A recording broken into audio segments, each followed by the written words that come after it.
En 1986, la visite du chantier du Centre belge de la bande dessinée, situé dans les anciens magasins Wokey, dessiné par l'architecte Victor Horta, fut la dernière apparition publique d'Edgar Pierre Jacobs, célèbre dessinateur du rayon U et des aventures de Blake et Mortimer. Je trouve ça excellent.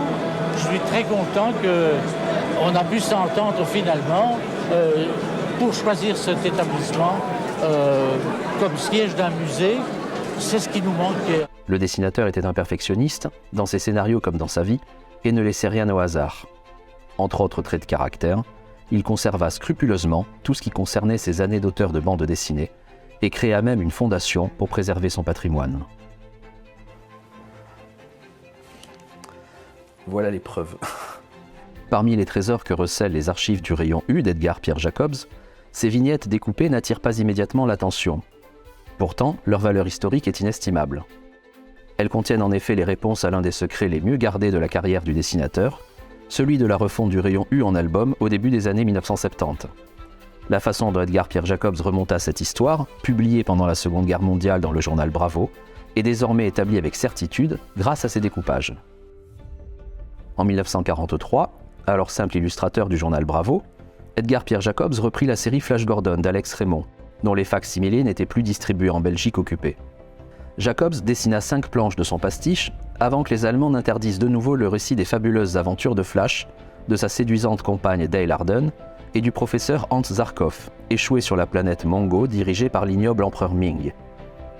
Un mois plus tard seulement, les jeunes lecteurs de Bravo découvraient les aventures de Lord Calder, Sylvia et du professeur Marduk dans le rayon U. De l'aveu même de Jacobs, ils n'y virent que du feu.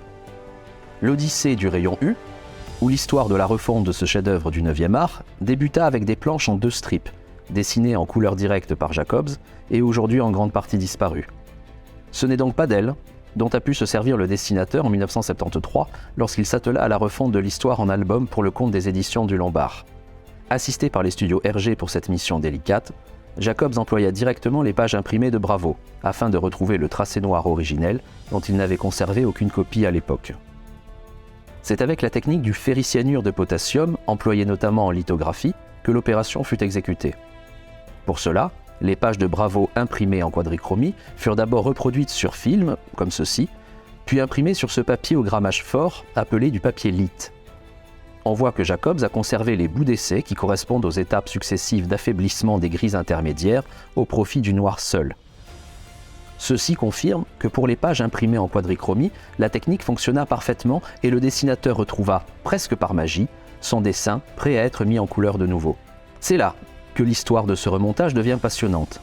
Entre 1943 et 1944, à 6 reprises, le rayon U ne fut pas publié en couverture ou en page intérieure en quadrichromie, mais sur des pages imprimées en sépia, donc en une seule couleur, comme on le constate dans ces numéros de Bravo.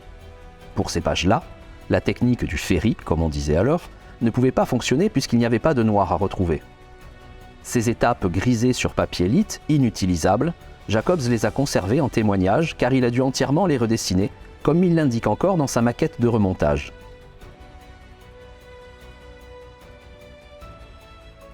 Sur les planches, pour distinguer les parties reproduites des parties redessinées, il faut regarder les noirs de près.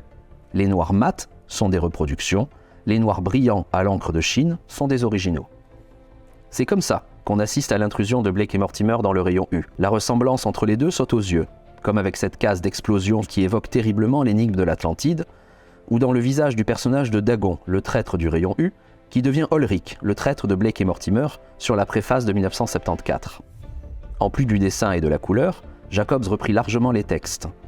Le passage de 2 strips à 3 lui imposa en effet de repenser le rythme du récit et systématiser l'emploi de phylactères. Il escamota plusieurs cases, dont il conserva aussi la reproduction. Le puzzle de la refonte s'assemble parfaitement, et la lecture croisée des 2 versions de cette histoire mythique confirme à chaque page que Jacobs ne se contenta pas de découper des photocopies à la va-vite, mais remit les mains dans le moteur de sa première histoire pour la recréer entièrement.